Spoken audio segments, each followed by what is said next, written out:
Needless Things Podcast.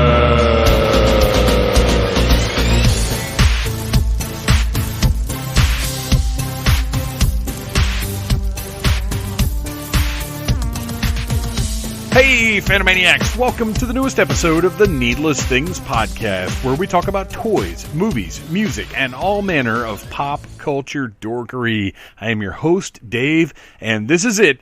This is the go-home episode. Dragon Con would have been this weekend, and still is this weekend. If you're off, you can join all kinds of different online things that are happening. The people that make Dragon Con what it is have all gotten together and are providing all kinds of content this weekend. Needless Things has a couple of panels going up. I'm not actually entirely sure what happened with the Execute Chapter 66 panel. I believe it got done. I wasn't part of it. I just kind of said, hey, that's a cool thing. Yes, everybody do that. And left it to our pal Joe Crow and the EC66 crew. So, you know, that's out there. We have been doing panel-style episodes for the past month, so you can go back and check all of those out. I guess I can announce these now, and if not, sorry. There is a 1990 panel that's part of the Classics track, and then there is a 1990 Teenage Mutant Ninja Turtles movie panel that I was part of. So, and those two are video panels. I believe the Execute Chapter 66 panel is also video, but again, I'm not exactly sure the status on that one. But all kinds of crazy content. There's a Dragon Con Discord today. I'm recording this on Tuesday, September the 1st, because Thursday was too much, because I work every Thursday. And now, with the schedule I've got with DDP Yoga, I have a workout every Thursday as well. So working 12 hours, coming home, doing the workout, and then putting the podcast together was just, it was too much. And I did it on Thursday because I wanted to get as much like news stuff ready as I could for the intro. And honestly, lately there just hasn't been a consistent amount of stuff to talk about. So whatever. I am now going to start doing this on Tuesdays after we record the episode on Monday night. And again, anything I can do that makes my schedule sort of more regular is great. So anyway, earlier today they put up the, I guess, virtual guide to Dragon Con, which is like the program for Dragon Con, and it's got all the activities and all the guests and everything. I haven't taken a look at it yet. But they are putting as much effort as possible into Dragon Con Online. Myself, I won't be doing a whole lot because I am working Wednesday through Sunday, so there's not going to be a whole lot of time for me to get involved. But everything that I am doing has been done and is ready to be posted or shared or whatever the case may be. And next week, there is the third official episode of Audible Interlude, a G.I. Joe podcast, goes up on Monday. But, of course, they're the two supplemental episodes that we did. But this is the third, like, full, regular, normal style episode, and it's great. I'm very excited about it. I'm very excited about this podcast, so please do check it out. Share it, let people know about it on social media. We've already had some pretty good interaction, but I do think it being monthly is, you know, if I had something a little more regular to share, then that would be great. But, you know, it is what it is. I'm going to put as much as I possibly can into Audible Interlude, and I hope you guys enjoy it, and I hope you do check it out if you have even a passing interest in G.I. Joe. I think it's a lot of fun, and me and Noel and Christian have a lot of fun recording it. And if you, hopefully, you listen to the Audible Interlude panel-style episode that we did as part of the Needless Things podcast last week. And speaking of Needless Things podcast stuff, this week was supposed to be 2 G.I. Joe reviews up on the Needless Things YouTube channel. Like, subscribe, share. But I ended up running out on Sunday to Target because a bunch of the Galaxy's Edge stuff went up. The new Target shared exclusive Star Wars toys. That all came out Sunday morning. Our head of research, Ryan, also was out in his home area. Got a bunch of Black Series figures. Myself, as I've mentioned, I'm out of Black Series, except for Mandalorian stuff. But other than that, I'm out of Black Series. I packed it all up. It's actually sitting in a tote beside me right now because it's not full yet because I'm not totally done. I'm redoing. I am doing the biggest overhaul of the Phantom Zone that I have done in years. I actually took my whole entire 3 3/4 inch Star Wars section and shifted it about, and this is crazy because these are, I prefer, I'm not a detolf guy. I don't like my toys being behind glass. That to me makes it feel like a museum. And like, when I went to museums as a kid, I hated it because I wanted to touch that stuff. I wanted to feel like it was accessible, and I don't want all my toys behind glass like that. For me personally, I get the appeal of the detolfs, but also to me that really limits how you can display things. Like for instance, on my Star Wars shelves, these wall-mounted shelves that I have, I've got 2 of the Jabba's Palace dioramas connected side by side, so I've got this really long Jabba's Palace scene. I wouldn't be able to do that in a detolf. To me, those things are just cramped for the way that I like to display. They're not for me. So all of these wall-mounted shelves, I moved them down about 6 inches and over about 1.5 feet, 2 feet, and have created an additional. But when all is said and done, because I'm moving over 3 different sections of wall space, because I'm basically trying to make room for G.I. Joe and for one other collection, and I'm not sure what's going to take that space yet. But I'm going to end up with at least 6 more feet of space on the back wall of the Phantom Zone, which will be great because I need it.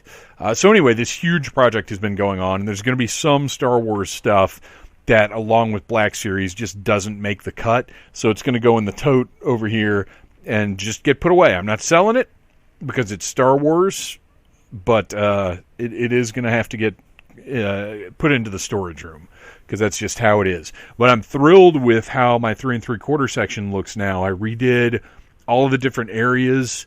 I've got, let's see, what are those? 3 foot? They're 3 foot shelves, right? No, those might be 4 foot shelves. No, they're 3 foot shelves. So I've got 6 feet of clone troopers and Jedi. Like the clones are all across the back of the shelf. Jedi are in front of them.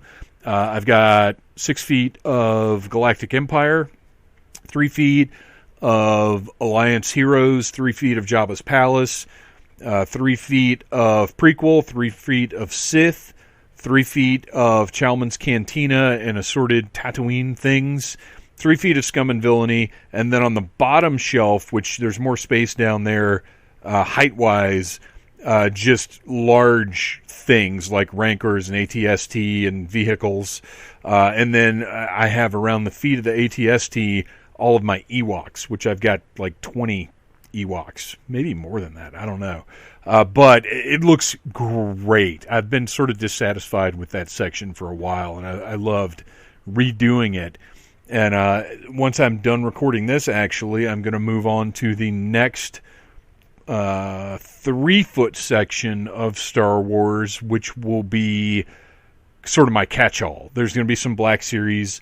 I've got a Mandalorian shelf that I'm putting together that's 3.75 inch, 6 inch, whatever. It's the prop replica helmet, or Black Series helmet, whatever it is, Boba Fett helmet, that you can go to the Needless Things YouTube channel right now and check out my review of that. That's going to go on that shelf. So that's a 3 foot section. And then next to that, I'm putting up 7 4x12 shelves. And then I guess I'm going to leave. I've got some 2 foot by 12 inch shelves right there. And I really would rather not move those if I don't have to, but I might have to because I think,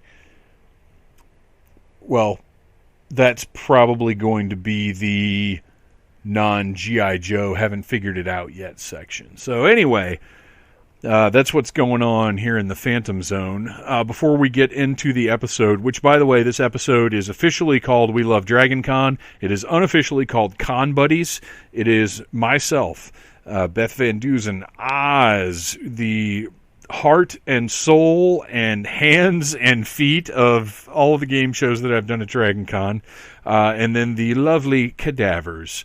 We are Con Buddies. We spend most of Dragon Con together, whether it's working or playing or whatever. These people all mean an awful lot to me, and we just sat down and talked about Dragon Con. I had no notes, I had no format. We just talked about Dragon Con, and it was great. I loved it, and you're going to enjoy it. But before we get to that, I just want to mention I send my personal deepest sympathies out to everybody who ever had the good fortune to know Chadwick Boseman, or work with, or be influenced by in some way, which covers pretty much everybody on the planet, I think, because the importance of his presence and demeanor and handling of the role of T'Challa in the Marvel movies. And look, I know he worked on other things, but let's face it, for the most part, the world at large, and nerds in particular like myself, know him as Black Panther. And he had an amazing poise and dignity and grace, and he embodied an important message, and honestly was part of the change and the consciousness that we're seeing right now. He was Black Panther. Its importance cannot be understated. It was the movie for black people, and I'm not trying to speak for black people here, but I know what my friends thought of it. I know how important it was. I know I saw their posts, I saw their messages, I saw the impact that this movie had. And if as a white person you look at it and you're like, well, yeah, it's a movie with a bunch of black people in it, it's so much more than that. Because think about, as a white person watching this movie and seeing all of these faces of so many different colors, and caring and following their stories and being invested in what was happening, and seeing this society made up of people of color, and it being given just as much priority, just as much importance as anything else in our nerdy movie world. And let's face it, these movies are ruling the box office and have been for quite some time. So really, as any film out there, that's huge. And without Chadwick Boseman's absolutely perfect presence, who knows if everything would have gone how it did. But what's important is that it did, and he was the face of that. He was the face of change. And to me, I thought T'Challa was going to be Steve's replacement, Captain America's replacement. Not that he was going to be the next Captain America, because obviously that would have been horribly ridiculous and inappropriate, because his character is so much more than Captain America. I really thought he would step in and be the heart and soul of the Avengers, and that going forward, he would be the guy, because they treated his character with so much love and respect, and he did as well. Going forward, I don't know what the plan is, and it doesn't matter what the plan is, because right now what we need to focus on is this man's work and his importance, not just to pop culture, but to society at large, and how critical he was in the modern societal changes that we're seeing. And I know that may seem a little ridiculous, but to me, a powerful movie like Black Panther being given the significance that it had, and being put in front of as many faces as it was, has just as much importance to change as any demonstration in the street, as any well-written post on the internet. Well, more than that, but you know what I'm saying. Like, this pop culture stuff is important, you guys, because this is what people take in and digest. I am the way that I am because of the progressive things in the 80s that I saw, because of Roadblock being treated as just as important as any other member of the Joes, and not being any kind of caricature, really. You know, all the cartoons, all the comic books, you know, the X-Men, things like that. These creators putting these ideas into my media is what shaped me. And I think that stuff gets glossed over a lot, and maybe even poo-pooed a lot by more serious-minded political thinkers. But, you know, you can't deny the impact that those things have, especially on kids at a young age. And my son and his friends were absolutely destroyed when news of Bozeman's death got out, because he was their hero. He was one of the big guys. Like, I don't know how to put it. You know, maybe I'm sure he could phrase it better if he were so compelled, but I'm not going to put him through that. I just know that they were all terribly upset.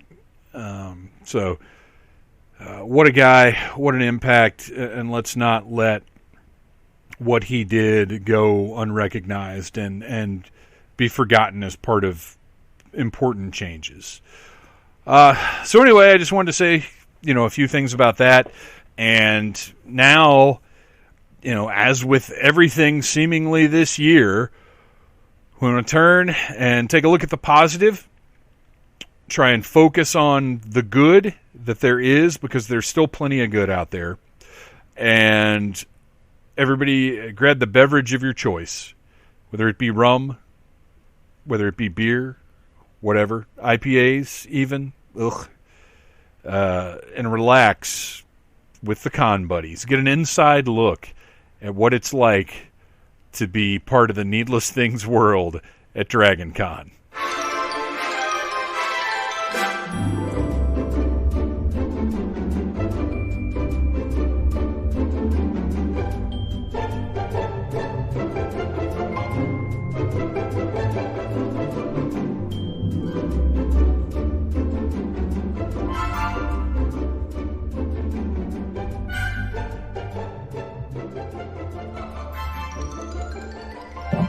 Like, how about me compared to Ryan?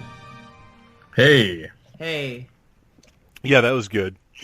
Okay, I just want to make sure that I'm not, like, way quieter than him. I don't know that that's possible. Hey! Zing. Ouch. Gotcha. That's not an ouch. You project. It's important. Yeah, that's what I meant too. Shit. Oh, speaking of which, do I have to not swear? No, this is whatever it ends up being. This is for us. This is not for Dragon Con. Okay, cool. So I can be normal. Yeah. Okay. Yeah, I was wondering that too. So, and I don't have any notes. I don't have an agenda. This is going to be whatever we end up talking about is what we end up talking about. Although what we're going to talk about is Dragon Con, obviously. Yeah. I think that's the best way to do it, because, I mean, it's such an all-over-the-place experience for everybody. So, obviously, this year, we don't get to have that experience, and I've said on the show that, in a weird way, I think that might be kind of a good thing, because we've all been doing it for many, many years now, and I think there's probably a little bit of taking it for granted, and also maybe a little bit of, you know, for all of us in different ways, it's a lot of work, whether it's making costumes, whether it's getting ready for panels and shows or whatever. And I do think you can get to a point where you're like, I gotta do all this. Like, we love it and it's great, but it can be frustrating too. And I think not doing it for a year will really kind of reset us and let us appreciate it and be ready for next year. Does that sound insane to you guys, or can you guys kind of see that? Yeah, no, I totally agree with that, dude. It's like, it's kind of a forced break, right? I mean, we would all be there if we could. Right. But, and I've taken a couple of years off. I took like 2 years off when Evan was born. And then I was jonesing so hard that I just had to go back. And next year, obviously I will be back with like everybody else. But yeah, no, I get that. I totally get that, man.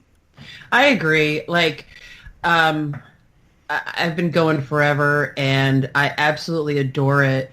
But it does get exhausting the more you do it. And now I feel like next year, like I'm already so psyched for next year because I feel like it's been like taken from us, you know. I've already got my costume ideas. I've already got like a plan. By next year, I'm going to be so hyped for it. Yeah, I mean, I think what you were saying about taking stuff for granted, I mean, that's kind of how like I kind of felt like I was getting with almost everything. So like as far as like, you know, extracurricular fun stuff. So like, I mean, yeah, obviously this sucks, but I totally agree with you that it's like next year will just be smiles on everyone's faces, no matter what we're doing, no matter what goes wrong. It's just going to be a happy time. We're going to be whistling Dixie out of our assholes. Exactly. My asshole's not a very good whistler. Really? Yeah, I'm Navy trained, so. I feel like I overbooked myself so much last year. Like, I didn't even really get to see any panels because I was put myself on so many panels that I didn't feel like I got the full normal DragonCon experience. So as much as I'm going to miss it this year, it is kind of nice to be like, oh, I have a break and I can watch these panels online whenever I want. So we've all got basically an extra year to prepare everything that we're doing for next year.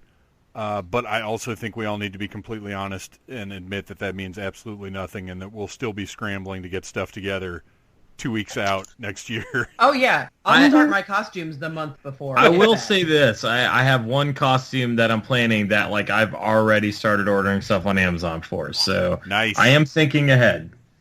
Nice. Hey, I got to throw this out there. Ryan, Dave, Hawkman.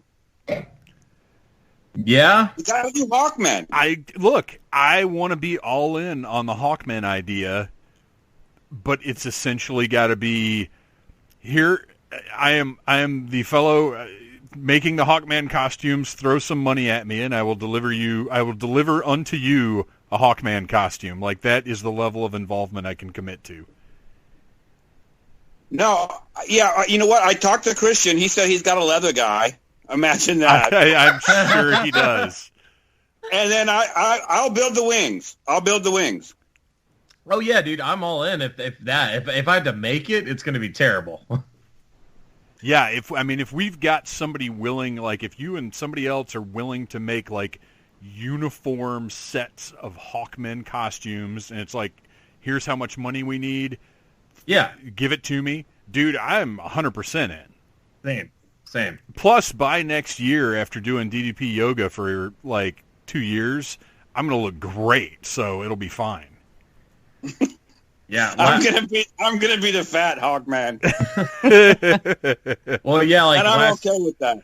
Last year, I did a shirt with, I did a shirtless costume, and like already. Yeah, we all remember your nipples, dude. Oh, I know, but I'm saying like just because of the COVID-19 shit, like I've been so like I'm doing better now, but like the first few months I was doing so bad, eating SpaghettiOs and all sorts of frozen pizzas and bullshit, just because my excuse was like that's all I can find at the store. Right. So I was just eating shit. And where the fuck are you gonna go anyway? Well, exactly. Right. But yeah, like by then I'll be back on track. So that's all good. Oh yeah, I acted like I had to like bulk up for hibernation or something. Yeah. I was like, you know, the food could all disappear. We gotta eat it all now.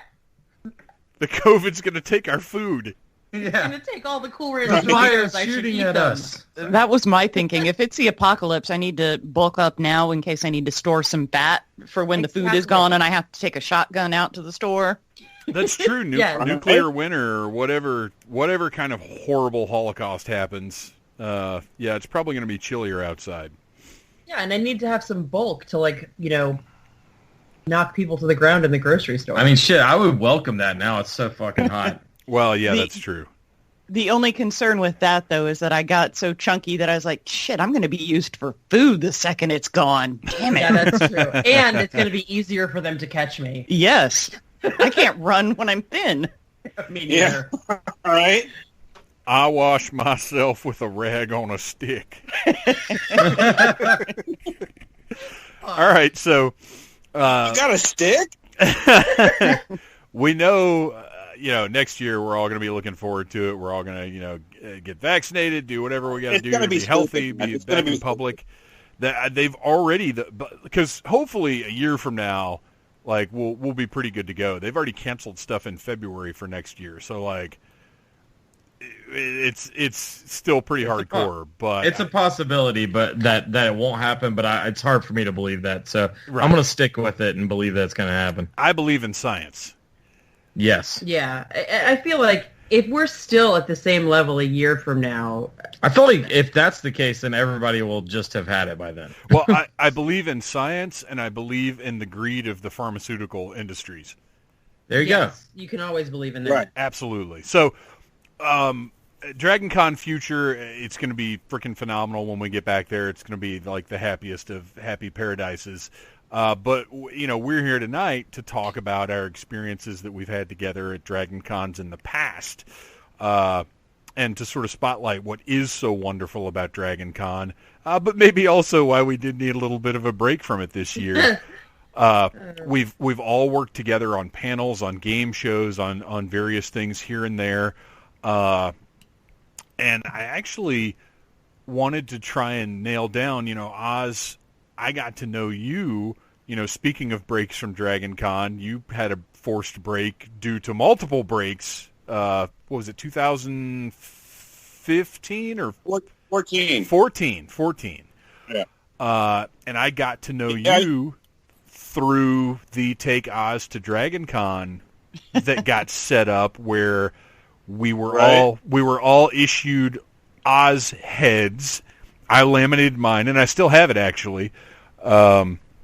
And to go around Dragon Con with your head and get pictures so you could, enjoy Dragon Con from afar. And then the year after that, you got involved with the game show. Like, we didn't even know each other really at all.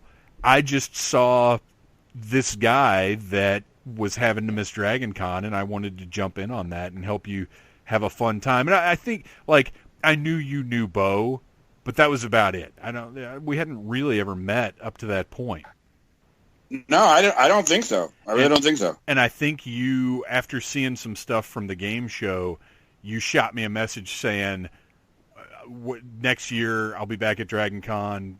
Whatever you need, I want to be involved with this. And that was it, man. I mean, I'm not going to turn down free help. And then when it turned out, this guy's actually really talented and good at things, that was just a bonus.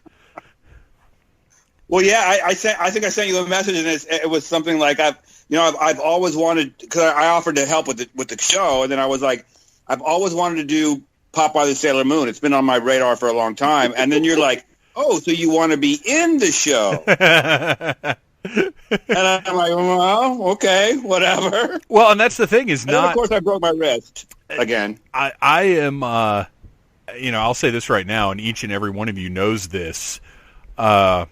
The slightest offer of help to me, and I'm going to maximize what I get out of you. Do you guys pretty much agree with that? Yeah. Yeah. Oh, for sure. You're a slave driver. Yeah, you're going to take full advantage of us, Dave. I got lectured for having 3 Skype accounts today. Well, come on, What the it's fuck ridiculous. is wrong with you? It's ridiculous. But I mean, well, here's the thing: I see, in everyone, but in all of you guys specifically, I see all this like talent and energy and enthusiasm, and I just want to put it all out there. Like, I want you guys to all be on every panel you can be on, or every game show you can be in, or just out there, like, having fun. I love seeing you guys.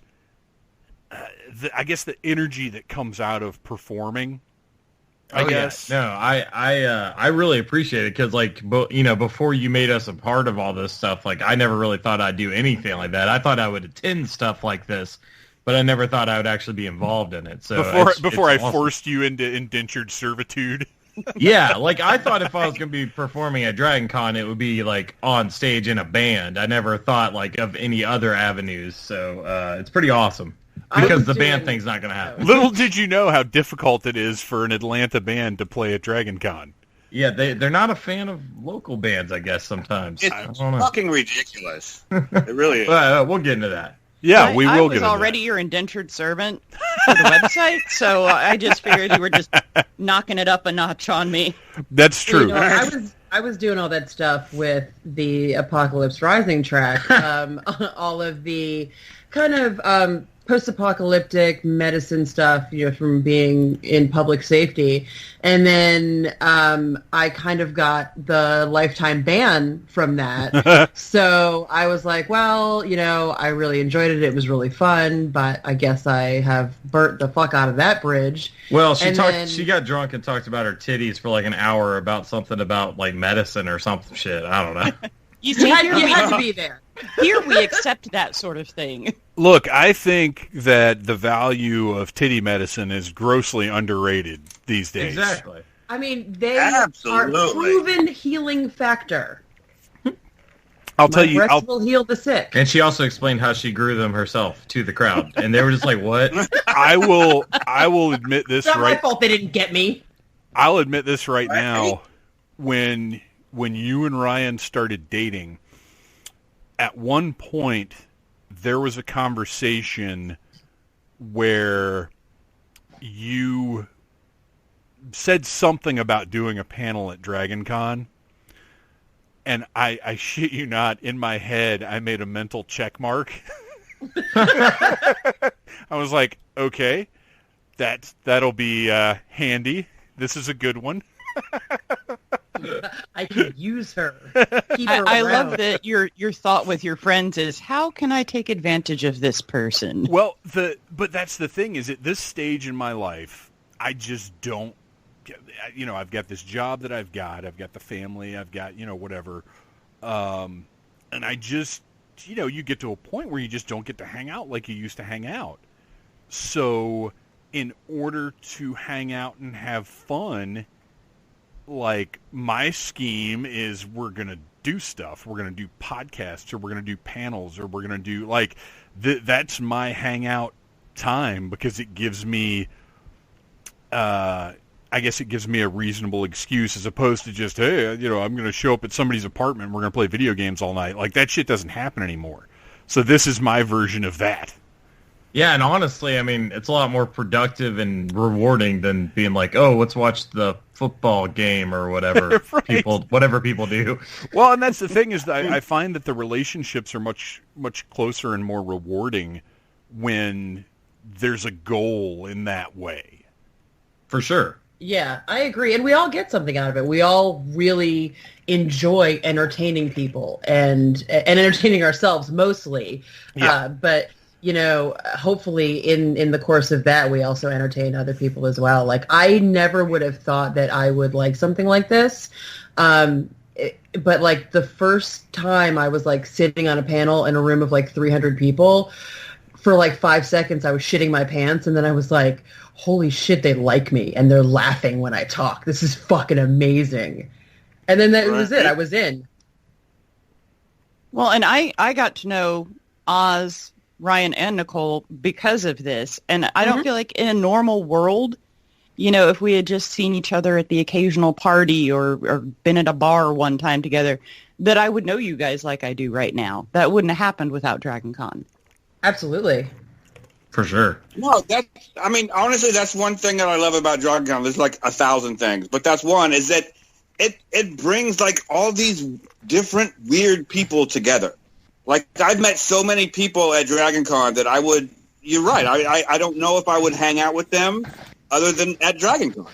But I love them. You know what I mean? Yeah. Me and Oz are BFFs because of cons. Right? BFFs forever. And it's not even like it's not even necessarily shared interests. It's just shared interests in interests, if that makes sense. Yes. Like, it's, Oz, obviously, big Sailor Moon fan. Me, not so much. But I love the fact that Oz is so into Sailor Moon that he wants to dress like Sailor Moon. I think that's awesome, and I can relate to that level of enthusiasm. Yes. For sure. I'm pouring myself some more rum. One thing that I've always said, and this is not just about Dragon Con, but about anything, is like, I love talking to people about what they're passionate about. And obviously people at Dragon Con are passionate about a lot of different shit, right? But I mean, are you into tiddlywinks? Tell me how much you're into tiddlywinks, dude. I want to hear all about that. Is tiddlywinks a boob medication? That's what I was getting for. But that's what happened to Dragon Con, man. I mean, I've talked to so many people about fandoms that I'm not really a part of, but I love that they are, and I want to hear about why they are. You know what I mean? I think we're all super passionate people. That's one of the reasons why we get along so well, and we get off on other people's, being passionate about their shit. I had a like 40-minute conversation about the history of bananas in America at Dragon Con one night. Huh? Bananas. In pajamas? Somebody laid down the history of the banana in America. Like, what we know as a banana is not a real banana. There's this whole insane history behind what went down. There's a book about it called The Fish That Ate the Whale, which is deceptively not banana-ish. But I had this whole conversation, and this person was so passionate about the history of bananas. I was so into it, and that's the kind of stuff. It wasn't Wilson in a banana costume, was it? No, oddly enough, it was not. But and that's what you find at Dragon Con is, and I apologize if anybody can hear me stirring my rum into my blackberry ice beverage or whatever this is. But it's that passion that, like, anybody that's that excited about anything, I want to hear it, Yeah, absolutely. Right. So let's talk a little bit about so Oz, that's how you got involved in all of this business from our end. Obviously, you'd been doing stuff at Dragon Con forever. Well, yeah. Actually, I wanted just real quick. I wanted to talk about that because we talked about performing at Dragon Con, and that's actually how I went to Dragon Con. Like my ex-wife Shannon still is a librarian, and she had a friend of hers that was a fellow librarian and was a big into Dragon Con, and she was also into this performance group at Dragon Con called the Mighty Razzling Art Players, or MRAP. Yeah. And it's also a lot of those people are saying the Atlanta Radio Theater Company, right? And so she met me, and they were writing this play called Buffy Warrior Princess. And when she met me, she's like, "Oh my God, you have to come be Oz, right, in our play at Dragon Con." I was like, "What is Dragon Con?" And so she explained it to me, and I was like, "Well, that sounds awesome. I'm totally in." And I started going to rehearsals, and they wrote a part for me, and that's actually how I got into theater as well, because I started during the rehearsal process. I was like, "Well, I can make that. Oh, shit, I can make that." And then after the show, a friend of mine who was in the show at Dragon Con got a hold of somebody who was doing a show at Dad's Garage and said, "Hey, this guy can make shit." And so I started doing theater in Atlanta. But that's how I started going to Dragon Con. It was 99 or 2000, I think. And yeah, it just and that actually that's how I got the nickname Oz as well, from Buffy the Vampire Slayer. I love it. And that's how this stuff goes down, and that's how important it is to sort of be open, I guess, at Dragon Con, and to make those connections and to talk to those people who like we said, maybe don't even necessarily share the same interests, but you never know when there's going to be an opportunity to do something that's going to enrich your life. Beth, I've known you since, for over 20 years now. Yeah, 98 or 99, something like that. Yeah. And then, Ryan, you cracked the code of Phantom Troublemaker. Oh, yeah.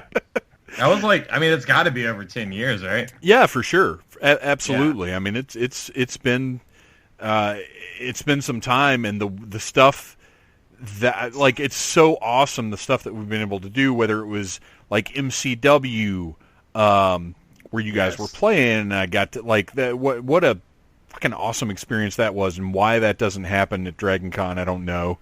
I think it's some of the best shows. I think it's because DCW is such an institution, and they feel like, well, why change what works? But imagine, but they could do wrestling every night and have a different event. It would be awesome. I know it really could. Yeah?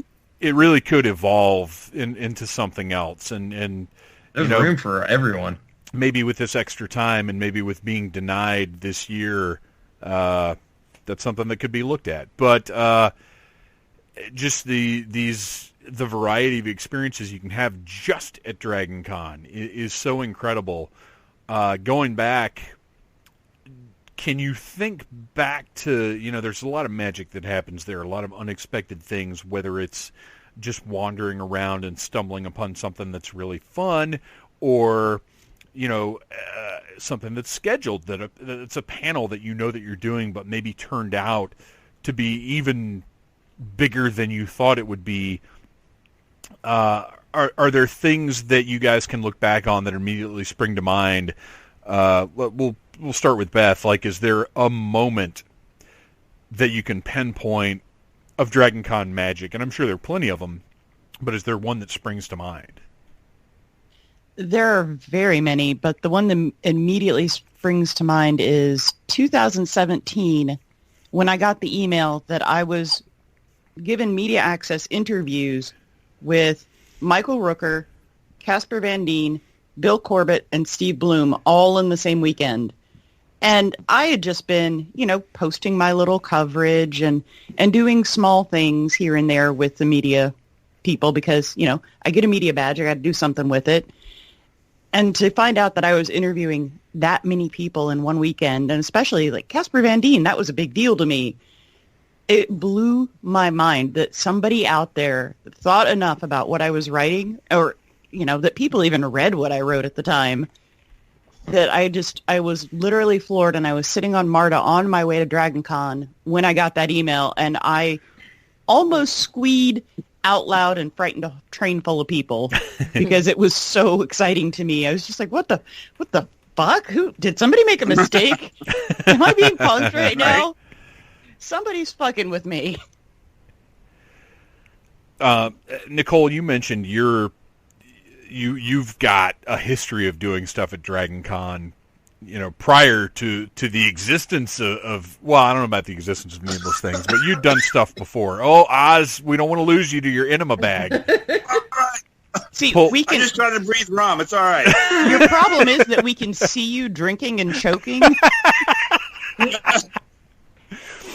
But Nicole, a little what prior to doing anything with us, your part in the Apocalypse Rising track, how did you get involved with actually doing stuff for Dragon Con as opposed to just going and hanging out? Well, my brief Dragon Con history was to go back to the beginning, I think it was 2004. I had moved from Connecticut to Atlanta a couple years earlier, but I really hadn't settled. I hadn't really made any friends other than people that I worked with. I hadn't found a place. I hadn't fit in really at all, and I was not super on board with living in Atlanta, and a friend of mine was hey, there's this thing called Dragon Con, and this is a guy that I worked with. You're a nerd, you'll really like this. And so he took me to my first Dragon Con, and it it was that moment where there was a couple moments of like my transition to Atlanta of like realizing that I could make a home here, and that was like a big one of them. And then fast forward a couple years, me and this same guy, like I said, we're both worked in the fire department together. We're both firefighters and paramedics, and we both really like to teach. And so, we like to be like weird and funny and stuff. So we came up with this idea. And he is very kind of gregarious, so he pitched it to the Apocalypse Rising people of doing, because we always went to and sat at panels, and it was like people talking at you. And we were like, man, we can do these kind of classes that we were doing on like the fire department level, but make them really fun and like involve people and teach people like valuable skills about like first aid and survival and stuff like that, but then get them involved and make it really fun. And so we started doing that, and that was like my moment of being like, holy shit, I really do like getting up and like entertaining and educating people, and drinking while I'm doing it, and sometimes talking a lot about my own boobs. But we would do, and I can't remember like what year it was. It was several years before I met you guys and started hanging out with you guys. But we just every year would try to do something kind of bigger and better. And one year we had all these huge scenarios where I was like, all gookied up and had like my leg amputated, and people had to come and like figure out how to keep me alive, and like we would just do all this crazy shit, and I absolutely fell in love with it. Yeah, there was one that we did where there's like a bomb scenario where like a bomb went off. It was like about triage. I thought you said a bum scenario. I was like, well, you are at Dragon Con. But yeah, so like I had to sit in the front row, and like we hadn't been dating that long at this point. It was just really funny. Like she's like, you sit in the front row, and then strap like a blood bag to my neck, and like I'm supposed to just be acting like a spectator. And then they simulate the bomb, and like I just like squeeze it. I'm like and like bleeding out of my neck and shit. The crowd's just like, what's happening? It was pretty fun. It was a good time. That was before. I have to say, I'm really sad that I didn't know y'all back then, because I would have loved that. Yeah, it was pretty hilarious. That we put down a tarp, and I was just bleeding all over the room. And there's someone with a missing leg, and I had put like fun cards under everybody's chair that said like what their role was in this scenario, and we had a pretty big room. There was a lot of people there, and so people had to like get up and like interact, and some people were like rescuers, and some people were bystanders, and some people were like, you have a broken leg, like flail around, like, and they all at a certain point I cued them all to like look under their chair and get this little index card. And I had a few plants, Ryan was one of them, that actually were like all bloodied up and stuff, so he just started spewing blood out of nowhere. It was great. It was so fun. And then they banned me, those fuckers.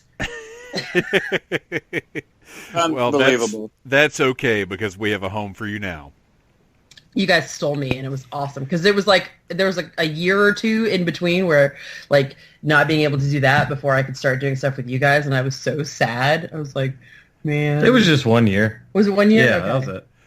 Well, it's funny you mentioned panels where you just sort of sit and watch, because that was one of my earliest panel experiences was, and I'm not going to say what the panel was because I don't want to shit on anybody, but me and a couple of buddies went to a panel and sat down, and these guys were just talking at the audience like a lecture, and it was the most boring thing ever. And I thought to myself, and this was probably, if I had to guess, this was 2009, 2008, 2009, something like that. It was, well, you guys know, it was me and Ryan and Jay, different Ryan, our head of research Ryan, and Belligerent Monkey. We went to this panel, and we're just like, this is unbelievable. Who put these guys behind this table? Who gave them this time to talk at people? And that was what planted the seed, I think, for me, of this is something I could do. This is something I should be doing, because I'd be way more entertaining than these guys. Mm-hmm. Right. That's literally the exact kind of light bulb moment that I had, myself and my friend Robert, of we were like, we could do this so much better. You know, like these people have zero charisma, and then we just kind of ran with that. And I had the exact same experience. I was at 2 panels in a row that were just the worst, and I was like, wait, I could do so much better than this. Not that I'm all that, but at least I could try to be engaging, and if I can't be engaging, I can at least be funny. Yeah. And for the listeners, maybe there's a certain level of conceit that's coming across now, but I think all of us take a lot of pride in what we do and the way that we do it, and I think that's part of what makes us good at what we do is we have that drive to entertain. We have that desire to connect with the audience. I don't want to just sit there talking at people. I want people to be engaged. I want people to have some level of interactivity with what we're presenting. Yeah, and I mean, if there is some conceit, it's like we work very hard and we put a lot of ourselves into this. You know, we don't just show up and read off cue cards. You know, it's really important to all of us to be entertaining and interesting and charismatic. You know, so we work our asses off at it. We got a lot of background noise coming from somebody. Oz. It ain't me. Oz. Is it me? I'm looking at you. Might be you. But only because I'm directly looking at you. What does it sound like? We're all looking at you. I think you're wobbling. Rubbing the phone on your ass? I think if you're scrolling on your phone, it may be making a rumbling sound. I might be wrong, but that's what you're the man. We can see in your glasses, in your reflection, that you're looking at tigolbiddies.com.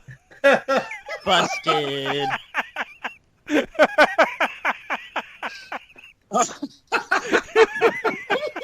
That's right. Just take another sip. It's okay. Ryan, I gotta say, Ryan, you are on point with the online audio issues. How much of this do you do? I mean, I actually have a college degree in it. Well, you always immediately know what the issue is or what's problem causing is. it. Yeah. No, I mean, I think it's just I don't know, just knowing just audio in general. I can tell what kind of sounds are coming through, whether it's breathing or interference, or there's just different sounds you can just pinpoint out. That's awesome. Well, I'm glad you're here, and guess what? Now you're my co-host, and you have to be on every episode. There you go. See, that's how it happens, people. That is literally how it happens. So, Dragon Con's not just about the focused panels or game shows or whatever else we do. It's also about wandering around drunk as fuck. Yes. As a matter of fact, it's interesting because I had an evolution of, in 1996 was the first, it wasn't my first Dragon Con, but it was the first Dragon Con where I experienced more than just going to the dealer's room. So we saw the Misfits play and wandered around drunk. And it was incredible. It was, and I was only down there for that night because I was working at the Masquerade at the time. And somehow or other, some guys that I worked with had passes. I don't remember exactly what it was because there was a lot going on in my life in 1996. And you used to be able to go and kind of wander even without a pass way back in the day. Yeah, and you know what? Now that you say that, I'm actually not sure I even had a pass. I might have just walked in there. I did that for a lot of years.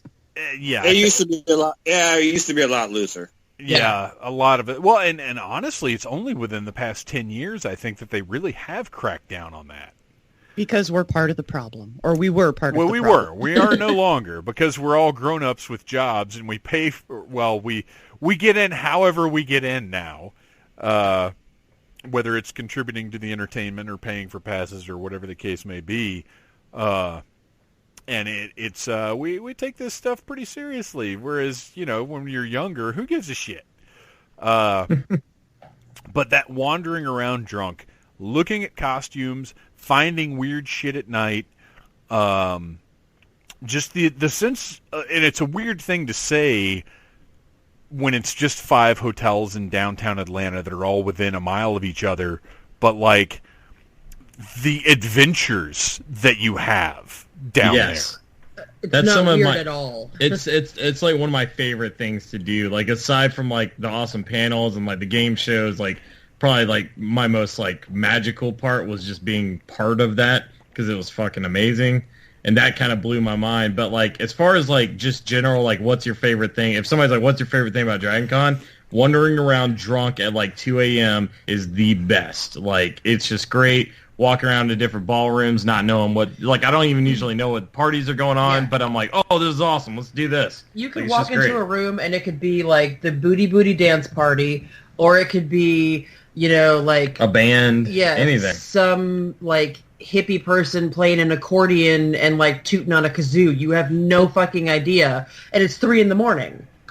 It's the greatest thing ever, and I miss it so and much. you're drunk, and you're going to be into it. And if Yeah. you haven't I'm seen, like, fuck yeah, bitch, play that kazoo. if you haven't seen Play Swashbuckling that Bob kazoo, white boy. and the Kazoo Tutors at 2 a.m. at Dragon Con, You're then missing out. You're really missing out. You're not living your full life. Stop making God Oz damn it, choke. Dave. This is, I got to tell you guys this. So I was working on something for the website the other night, and just in Google searching, pulled up some like techno industrial music. It was the background of what I was looking at, and it made me so it was the first major bummer of not having Dragon Con this year that I experienced, because it like techno music is not a regular part of my life. Like every once in a while, like KMFDM or something like that will pop up in my playlist, but not like for real hardcore techno music. And that came on, and I got so fucking sad because that's, yes, 2 o'clock in the morning at Dragon Con, or shit, 5 o'clock in the morning at Dragon Con, walking into the ballroom, packed, lights flickering on and off, crazy, whatever. Everybody's just totally shit-faced. There's always somebody Sweating in your a balls giant off. like inflatable costume dancing around. Whether Yeah. it's a dinosaur or like Stay Puft or whatever the case may be. Yeah. I air humped a Sharknado, an entire Sharknado. We danced together and we dry humped a little bit. Well, now, wait a minute, because I do believe Beth was Sharknado at Dragon Con one year. No, that was Halloween, and it was okay, not okay. nearly as elaborate as a Dragon Con costume. My shit was made of I felt did and see foam. a Sharknado. I don't know if it's the one you humped. Is this I have no idea who was inside of it to this day, but I did hump a Sharknado. is this costume felt? Well, it is now. Yeah. Hey! But that's like that is the one time of year that I completely embrace whatever kind of ridiculous over the top techno music is out there. It is Dragon Con. So It's yeah, the one time of year that I'll just dance like an asshole. The rest of the year, I'm just way too cool for that. yes. But at Dragon Con, I will dance my ass off until 5 o'clock in the morning until I feel like my hip is just like, broken. It's just Right? the best. And it's not even techno always for me. I, as a normal human being, would not dance to Miley Cyrus. But if I'm at a dance party drunk and they start playing Miley Cyrus, you know what? It is a goddamn party in the USA. That's my Yes. jam! Yes. Yeah, booty dance I mean, party. I think everyone like kind of likes that song. Let's not pretend here that we don't. Yeah. No, you're right. It starts off pretty good, but if you're at Dragon Con drunk, it's pretty much the greatest song of all time. Yep.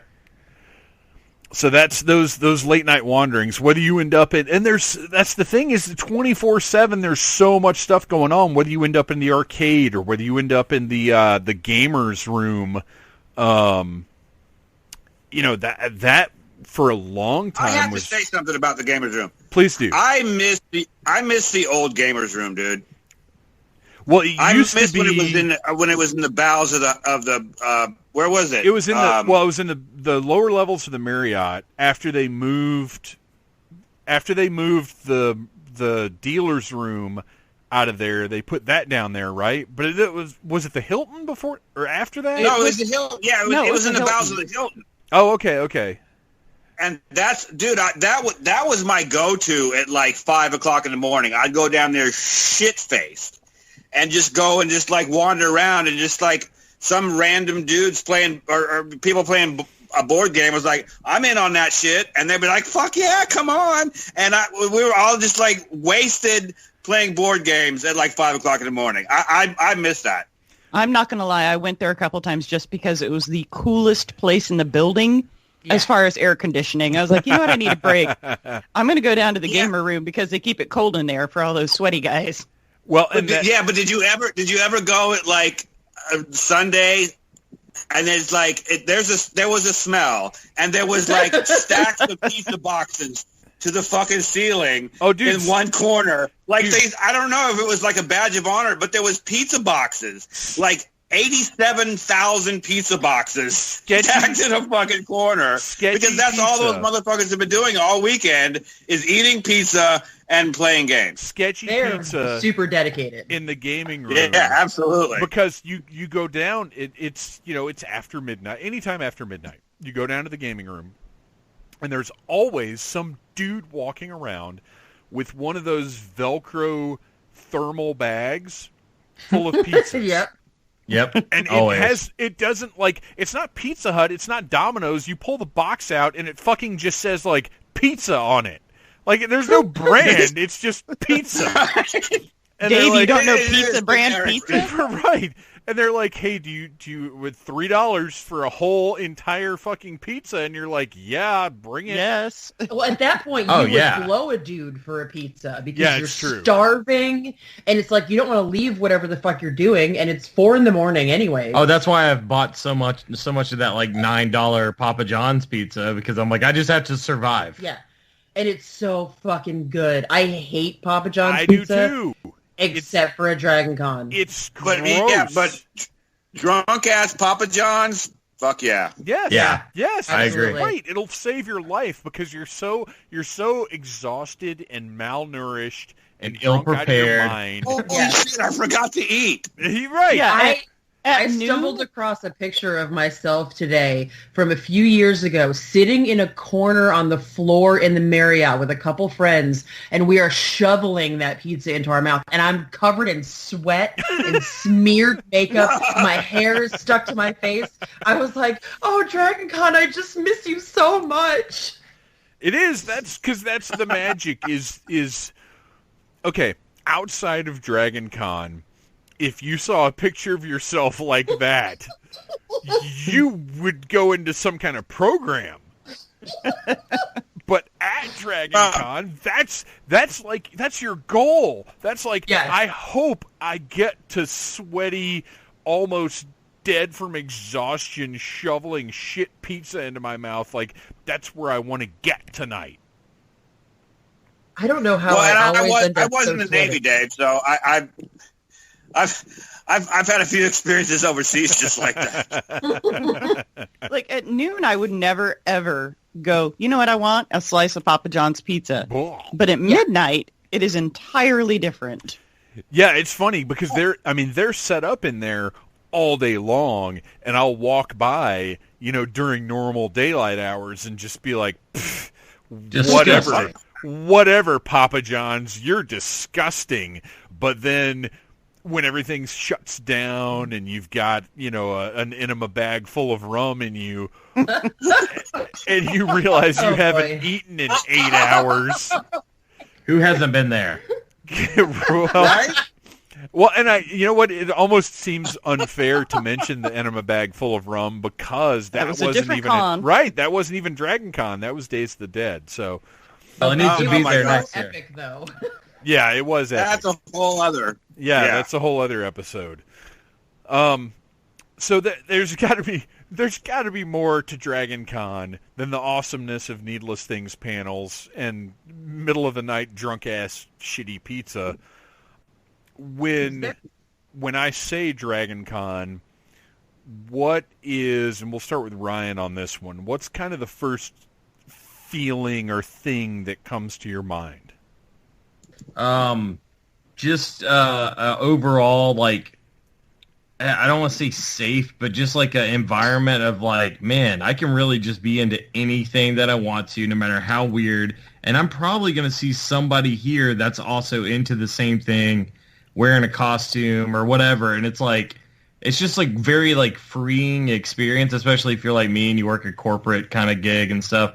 It's like, I don't know. It's just like, I can be myself. I don't have to give a shit. I can dress like this ridiculous character and walk around like I own the place because, like, we all own the place. It's ours. It's belonging. So it's like a belonging, family and a party atmosphere that you don't get anywhere else, and not even at other cons. Like most cons I go to, like the Atlanta Comic Con and stuff like that, like are fun, but it's like not the same kind of vibe. It's like, here, pay your money to get this and then leave. It's just different. I don't know. Right at 6:00, they're like, it's time for you to go.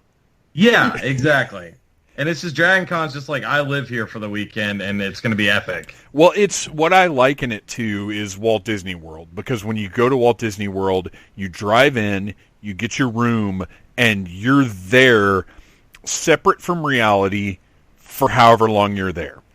Yeah. You get this truly immersive experience, and because Dragon Con is in hotels and not in a convention center, it's completely different from any other experience, and you get that same level of immersion. And something I want to mention that I mention every single time we talk about Dragon Con, but I've got to, once again bring it up, is the people in costumes, the cosplayers, the costumers, whatever you want to call them, that enhance that feeling so much. Because when you're in the Hilton or the Marriott or the Hyatt or wherever you are, the Sheraton, and you're surrounded by people in like fairy costumes or dressed up like Penguin or dressed up like Warhammer or whatever the case is, like, there's no way around the fact that you're in a different level of reality at that point, and you don't have to think about your shitty day job or like anything else that's going outside of these 5 hotels. Yeah. Exactly. I never thought about that, about the Disney thing, but you're right, because it's like when you're in Disney, it's like I'm moving in here for a week or whatever, and it's going to be just magical, and I'm not going to think about anything except for all the cool shit around me. Yeah. So yeah, I could totally see that. That's a good point. So let's talk a little bit about the costume aspect. For me, I discovered I think it was 2009 was when I made my big Mandalorian costume. And I am not a guy to build costumes. I am also not a guy to wear like big, heavy head-to-toe costumes. But I do think it's important at some point over the weekend to have something different, something other than what you just wear in your normal life. I think that helps with that escapism that Dragon Con represents. How important, what kind of role do you think overall costuming plays in Dragon Con? All of you have at some point or other worn some kind of costume. Mm-hmm. Right. I mean, well, for one, I mean, it's one of the premier cosplay cons on the planet, right? I mean, that's fairly well known. I mean, and just, we all know, just walking around and seeing all the fucking amazing costumes, that's true. And yeah, Dave, I mean, I you've mentioned that before. We've had conversations about this, and I completely agree with that. It's such a different experience experiencing Dragon Con in a costume as opposed to shorts and a t-shirt, right? I mean, because I think you get more out of it. I mean, because you're kind of putting yourself out there in a different vibe, and just I haven't done a ton of it, but the stuff that I've done, I loved it. and I love the reaction that people get from what I've got on, and I react to what everyone else is doing, and it's just I'm a fan. I didn't costume for a long time because the idea of not having a hotel room and trying to figure out how to costume was difficult. Yeah. But then I think 3 or 4 years ago, Noel and I made Pokemon Team Rocket costumes for Halloween, and we were like, you know what, let's bring this back for Dragon Con. And I was amazed by the reaction I got. I don't even like kids, but I was so excited when kids were coming up to us and kids wanted to talk to us. And then last year, I even went as far as buying like little Pokemon stickers so that when kids talk to us, I gave them a sticker. And that's not me. That's so not me. But that was me at Dragon Con in my Pokemon costume.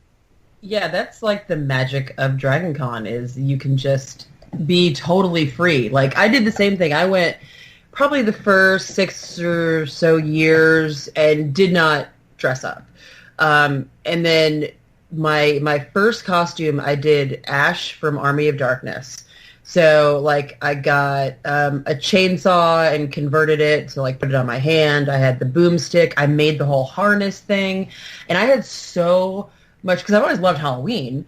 So like I had so much fun making this costume just from like Goodwill shit and like, you know, belts and stuff like that. And then, you know, people like digging on it, and people like a couple people asked me if they could, you know, take my picture and stuff. And I was like, this is so cool, you know, and it's a way of you to like do a thing that you dig. Like I dig horror. So I've done Ash. I did Frankenhooker one year, and not a single person got what I was, but it's okay because if I had known you, I would have been impressed. I knew because so you guys were in line for the game show, and I knew. I think didn't I work the door or something at the game show? Yeah, I think it was the first time I helped out. I put you to work. Yeah, that's right. And I was wearing a bra. But there's just something that enhances it and makes it like, it just takes it to that next level. You feel like you're part of something, and you also feel kind of like a more individual because you've, especially making a costume and being proud of the thing you've made, even if it's something really simple, because all my stuff is always really simple because I can't like sew or anything, but it's so fun to just be able to be creative. And even if 25 other people have the same costume as you, you still feel like you're defining yourself as an individual, and it's amazing. Well, and yours is done your own way. Yes. Well, absolutely. And the thing is, you know, I get pretty bad post-con depression, right? Like it always bums me out on Monday when I'm sitting there, all my shit's, you know, getting ready to load out and everything. And the year before last, I had it pretty bad, right? And so I was on Facebook and I found the Vikings, right? Mm-hmm. And they were talking about doing a Viking raid on the Pulse Lounge on Friday of the following year, which is last year, right? And Ryan, you were there for the photo shoot. Y'all were the photo shoot. But I mean, I was like, oh my God, this is awesome. I'm going to do this. And so throughout the year, I joined the Facebook group and I talked to them, and we were all like just sharing pictures of our progress in our costuming and everything. And so I made, you know, a connection with all these people through that, and it cured me. I mean, I was excited. Instead of being bummed, I was excited about next year because I had this thing that I was going to do the following year, right? And so it was awesome, man. I mean, I'm a little bummed. I actually have my ribbon. The girl who does the ribbons every year, she sent ribbons out to everybody. So I have my Viking Raid 2020 ribbon, which isn't going to fucking happen. But I mean, I've joined another group, right? And I've got a camaraderie with them because of costuming, and it's awesome. I did my first photo shoot last year, and it was insane. I went to the Nintendo photo shoot with Noel when we did our Team Rocket costumes again, and it was just so much fun. And I never thought I would be into going to do a photo shoot, but why the hell not? I've got this costume. I might as well find all these other people who are dressed up like the same nerdy shit that I'm dressed up as. Right. No, and I did the same thing with Tormund too, right? I mean, I like Game of Thrones, and I was like, I'm going to do Tormund, and then I went to the photo shoots, and I was like, all these people are cool, and they're really into Game of Thrones too, and so it was just like, it was amazing. Yeah, I did my first photo shoot last year, and it was really fun and all that stuff. I was Bob, right?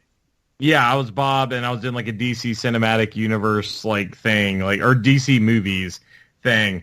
But then there was like some dude dressed like, some dude from the Suicide Squad, and he was like, "What are you supposed to be?" I'm like, "Oh, it's from Batman '89." And he's like, "What is that?" And I'm like, "Oh yeah, you're like 12." Shit. Hey, welcome to how the rest of us feel all the time. Yeah, seriously. Yeah. Oh, I felt it. I was like, damn. Yep. Well, and that's another thing, though, is I have very rarely run into any kind of gatekeeping at Dragon Con. Oh, no. No, it's very rare. Like, this guy wasn't even gatekeeping. He just didn't know what the hell. Didn't know. Yeah. And but yeah, you're right. That's not normally a thing. And it is... if somebody's asking you what you're dressed as or what you're into or whatever the case may be, it's out of curiosity. It's not challenging. It's, oh, what is this? Right. What's going on with you? Tell me about your thing. Yeah, tell for you sure. about my And wait, what? But yeah. So no, yeah, I agree. Like, and that is a thing that like it kind of kept me away from the kind of like geek community for a long time. I was like, I'll just like all this stuff privately because like anytime I've tried to talk to a lot of people about it, they try to cut you down for not knowing enough about it or whatever. And yeah, you're right. Like Dragon Con, it's like every time I've done a costume, it's like people are just awesome. And and see, I think that's a more of an online geek thing. Yeah, the you're gatekeepers, right. Yeah. But yeah, and you're right. I mean, it doesn't. I mean, those same people who probably were gatekeepers online go to Dragon Con, but for some reason, I'm the same way. I've never really seen it there either. No. Like it's just I don't know. It's a magical weekend, dude, and it's like it's just everyone's accepting. Maybe just for that one weekend a year, and then on Tuesday they're going to be back online. Oh, fuck you! You don't know what the fuck you're talking about. Well, that's not canon. And I also think I also think for the sort of person that behaves in that way, they're not going to do it face to face the way that they would online. Oh no, you're right. They're a fucking keyboard warrior, right?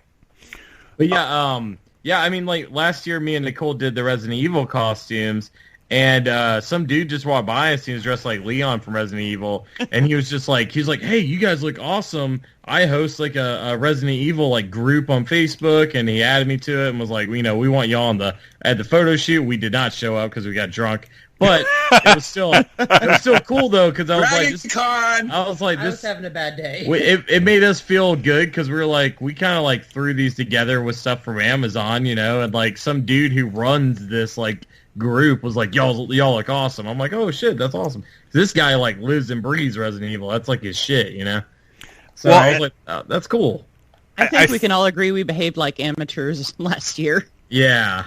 Yeah, what was... Last year was rough. Last year was weird. We had a bad Thursday night. We had a noob Thursday. Yeah, I don't know what was going on. Last year, Thursday, I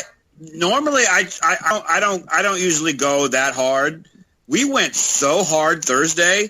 Like I almost didn't make my Friday at like 5:00 Vikings shoot because I was just like, we went hard Thursday, dude. It was my first year with It was my first year with a room, and I think I may have enabled everybody to get extra drunk. So sorry about that. You had a good like excuse. A glass of vodka with like just some like you just had some like flavoring for water. Yes. And like that's what I used as the mixer. Well, I was going to add water to it, but then you were like, "No, that's fine." No, I'm good. Speaking of which, they said to me, "I would never just drink a glass of vodka." And she was like, "Yeah, you did." Yeah, you would because you totally did. Nicole, was it Thursday that you were past that? Oh no, eyes just cut out. I came out there. and I came down to you, Nicole, and you were like, and then you woke up, and you're like, oh, and then you woke up, and you grabbed my bottle of rum, or what I was drinking, and started drinking, and then we just kept going. Yeah. You perked up, and we went on. That's when we went to play video games. That was fine until Friday morning when things were not so good.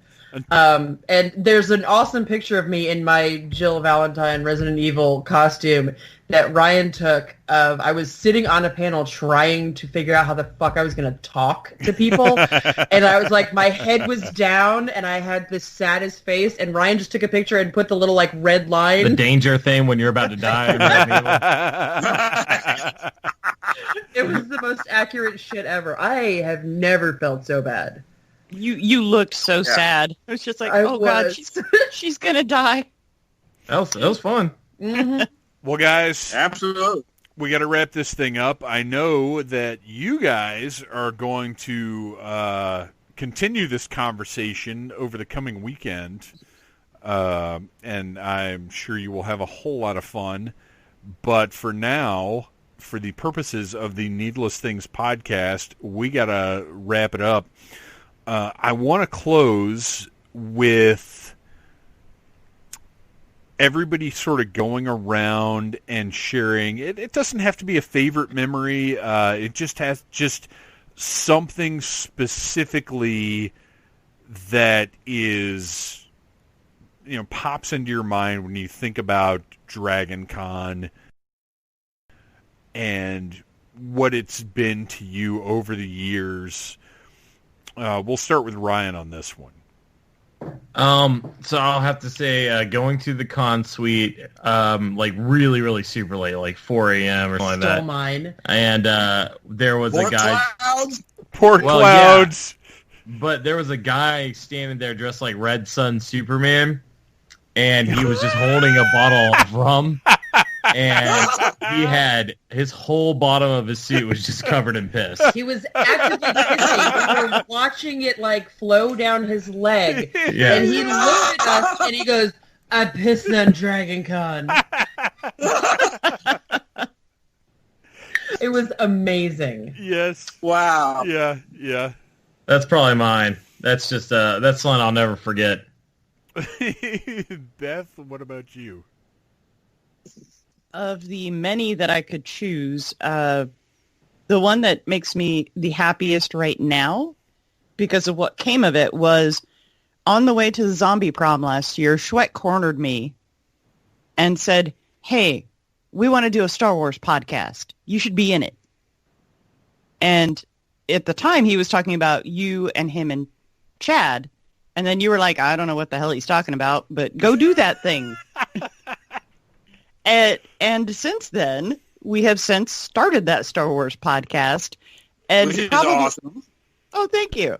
Probably without having been pushed into interviewing, learning how to interview people and learning how to be on panels and being on these podcasts, I don't know that I would have had the nerve to do that. I certainly didn't have the nerve to do it 3 or 4 years ago even. But that moment at Dragon Con kind of changed my nerd trajectory, I guess. I think for me, and this one's kind of stupid, so I apologize, but I love the Venture Brothers, and I'm such a huge fan of Doc Hammer and Jackson Public, and I have just happened to run into both of them a few times, and Doc Hammer almost every year for the past like 6 or 7 years. He is always very, very nice to me, but I don't think, I'm not going to say he knows who I am, but I also think he doesn't particularly care for me. But he's always very nice.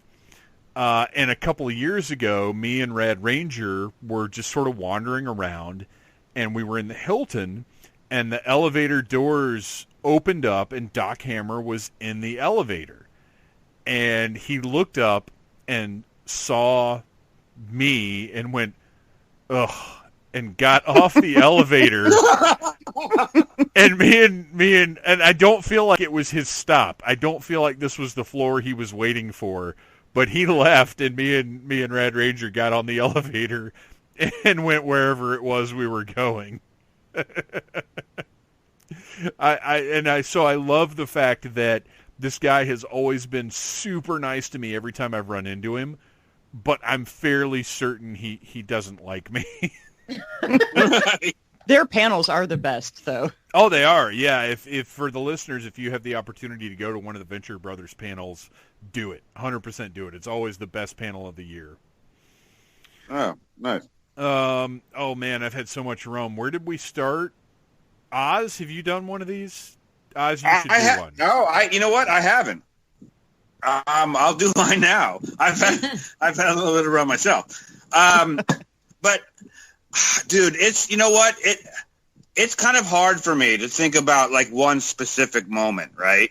Because there's been so many. The one that kind of jumps out at me is that I did the parade a number of years ago, and I was a steampunk pirate. Like, I did this original steampunk pirate costume, and I marched with the steampunks, and it was like 1,000 fucking degrees outside, and I almost died. Like, I almost died, and I was like, I've done the parade, and that was awesome. I'll never do the parade again. But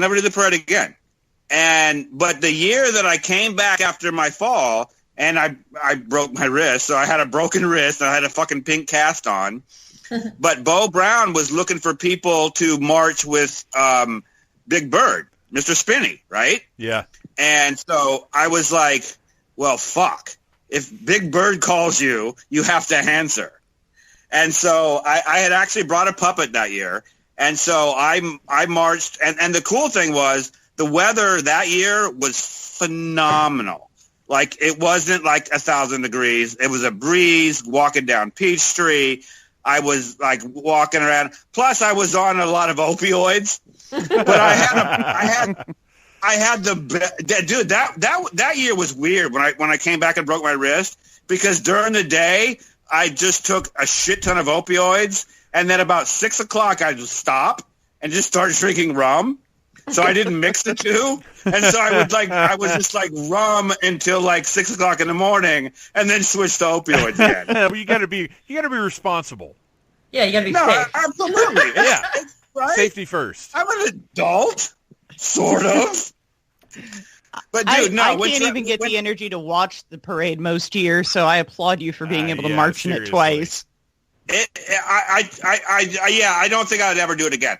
But I mean, but there's an energy about that, and that's the thing that about Dragon Con itself is the energy. I think that's probably my favorite thing. Like when you first go there and you're loading out, and everyone is loading out, and or loading in rather, and you're bringing all your stuff in, and there's just this vibe, dude. There's this energy, and I've been to other cons, and Dragon Con is different, and it's special, and it's like you're just like, holy shit, I'm about to experience Dragon Con with 100 other motherfuckers who are now my friends for the weekend, and it's just it's awesome, man. It's awesome.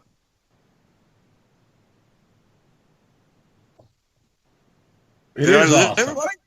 Everybody got quiet. We were all just Should thinking. I bring the house down? I was trying to back it up. I was like, it is awesome. Thanks, Ryan. I know you got my back, brother. Always, man.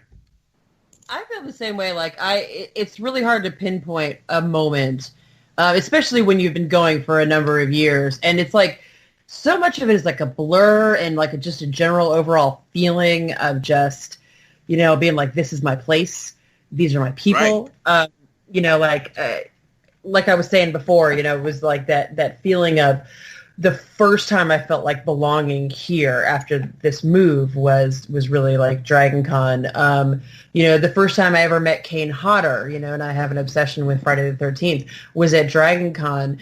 And I had never really like talked to a celebrity in that way before. And like, I just sat at his table and like, he was getting ready. I think Hatchet 1 or 2 was going to be coming out, and and he was telling me about like his favorite scenes, and like he's like, oh my god, you're gonna love this one so much, you're gonna love that one so much, and like that was like really cool to me. It's just like literally sitting at, because I mean, Dragon Con was Kane Hodder, like he wasn't like, and this was like 2009 or something like that, so like he wasn't like super mobbed. And so like I just like hung out with him for like half the day. Then there was another moment where, and this is a thing that would only ever happen at Dragon Con. Several years ago, I didn't have a room. Like the people that I was supposed to stay with kind of bailed on me. It was the whole thing. And so out there in like a Dragon Con rooms group that I was like looking for a place to stay for a weekend, and I ended up staying in the Hyatt, I think. Yeah, it was the Hyatt with a fucking stranger. Like it was some random, like really dorky guy. Like I Facebook stalked him and I looked at his picture and I was like, okay, I can take this guy. It's fine. And I stayed for an entire weekend in a room with a nerdy stranger, made friends with him. He was very into anime, and ended up taking him out drinking with like my friend group the Saturday night, and literally got him like knee walking drunk. Like he was on his knees shuffling around trying to survive. And I was like, I might have killed this guy. Like I seriously was afraid that I killed this guy. Yeah. And then you're like, shit, room to myself. Woo! Yeah, no shit. But it was like, where else in the world would you be like, I'm going to stay? And I told people that weren't Dragon Con people what I was doing, and they're like, you're fucking crazy. You're going to get murdered. And I'm like, nah, it's Dragon Con. Like, I would never, ever consider that at any other point. But for some reason, because it was Dragon Con, and it was just worked. And it was great. No, absolutely. I mean, we actually, last year or year before last, we opened up our room because somebody canceled on our room. And so we were just like, hey, anybody want to come in? And this random dude came in, and he was a little weird, but he didn't murder us. Yeah. Because it's Dragon Con. I mean, yeah. And yeah, so that shit happens all the time. I mean, it's like, yeah. I'm super sad because I was going to ask Ryan and Nicole to be my roommates at Hotel Indigo this year. Oh, well, put a pin in that because we will next year. Absolutely, okay. 100%. Dude, Indigo's awesome. Yeah, it's fucking awesome. I told you guys. In the last 2 years, Ryan and I didn't get a room. And we hated it. Because, like, we live really close. So we're like, why are we going to spend all this money and get a room? But it's so worth it. You can't fucking do it. So much of a difference. Cosplay and not have I did that for several years, right? I lived in Kirkwood. So I lived like 15 minutes from con. And I was like, okay, I'm going to go. But then I'd get shit-faced, like, oh, shit, I got to drive home? Fuck this. Yeah. And so the first year that I got a host hotel, life-changing. Yeah. Like, it's what Dave talked about earlier. It was like, okay, I'm going to immerse myself in this shit, and I don't have to worry about anything. I'm just doing this for the weekend. And I would rather... It's just a short stumble back to your bed. Yes. At Dragon Con, I would rather sleep in your bathtub than have to, like, go home to my house and like deal with that, which is the exact opposite of any other time in my life. Any other time in my life, I want to go home to my bed. But at Dragon Con, I will see, you can put me under the sink in the bathroom. I don't care. Just like, let me stay. Right. There's just something about staying, especially if you're, like in stumbling distance. It just makes the experience so much better.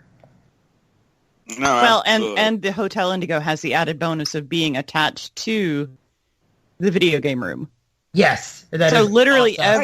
every single night. I'm Hyatt Legacy, right? I've been staying at the Hyatt for like ever, but man, the Indigo, dude, it's like right across the street. It's quiet, so I mean, if you need that quiet, you can go over there. I mean, I don't know. I guess I'm still stuck in the Hyatt, but I mean, I don't know. I dog the Indigo, dude. Every single night on the way back from whatever drunken stupidity we were doing, Sharon and I would stop at the game room just to play video games for just even 20 minutes. Like, you know what? I've never played Dance Dance Revolution drunk. Let's do this thing. Right? Yeah, I got to say, after visiting what was it? Hotel Blue.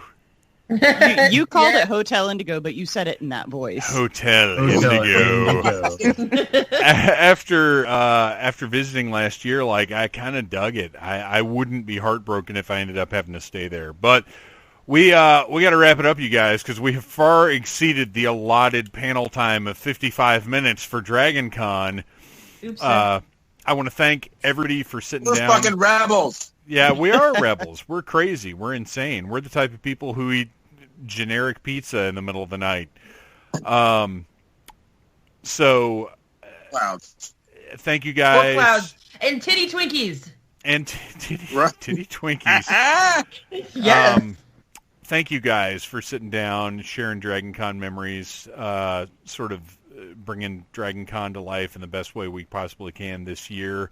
And I know we're going to be back next year. We're going to do awesome things that maybe we wouldn't have the energy for this year, but next year we're going to know how important it is.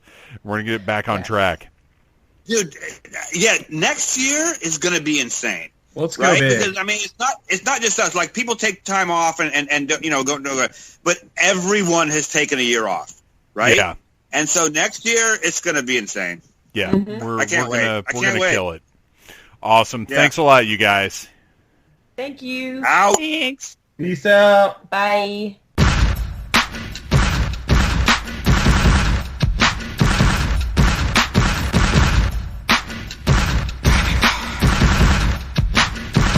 Dragon Con, Marriott Cock Squad. Dragon Con! Marriott Cock Squad. Dragon Con! Marriott Cock Squad. Dragon Con! Marriott Cock Squad. Dragon Con! Lex is back, Dragon Con edition. If you're smart, you can guess our mission. Getting you lockers to assume the position. Lay down your weapons in my tuna fish kitchen. Wednesday's the best day of the week. Comics come out, it makes me leak all over the floor. Take me to Endor. You can fuck Superman with a kryptonite or if you haven't done it all year long, you know you'll get laid at Dragon Con. Girls all dressed like they from Nippon. Mom drove me all the way from Tucson. Marriott Cock Squad. Dragon Con! Marriott Cock Squad. Dragon Con! Marriott Cock Squad. Dragon Con! Marriott Cock Squad. Dragon Con! We got a freaky sex party, room 23. Got a furry and a dragon from Honolulu. We got Princess Leia and she's down on her knees. Gonna lick Han Solo, fuck a munchie. Frodo Baggins, your dick be dragging all over the floor. I wanna get more from the fellowship to Return of the King. You're the lord of the cock ring. Oh, Mother Hubbard was filling up a cupboard when L. Ron Hubbard. Came down from outer He space says you know me from sci-fi, but I cannot tell a lie. There's no catches in the sky. to enslave the human But race. he just wanted to get rich. I'm gonna get that little bitch like Harry Potter caught the snitch. What an awful disgrace. So we beamed into the spot like Captain Kirk and Mr. Spock. I'm gonna beat him with my cock All over his face. Now get your furry on. Got a hold that'll fit your dong. Work it up, work it down, cause you know there's nothing wrong with it. Come on out and sniff it. Get it rock hard and yiff it. Put a suit on and zip it. Let's make this more than friendship. I'm a bunny, you're a puppy. Bend me over, then you fuck me. I'm a cock and you're a beaver. Munch my grass like a deer, yeah? Yeah, roar. Work me hard until I'm sore. This exercise is so hardcore. Marriott Cock Squad. Dragon Con! Marriott Cock Squad. Dragon Con. You have been listening to a Needless Things podcast. You can follow Needless Things on Facebook, Twitter, Instagram, and at needlessthingspodcast.com. Love you. Mean it. Uh-huh.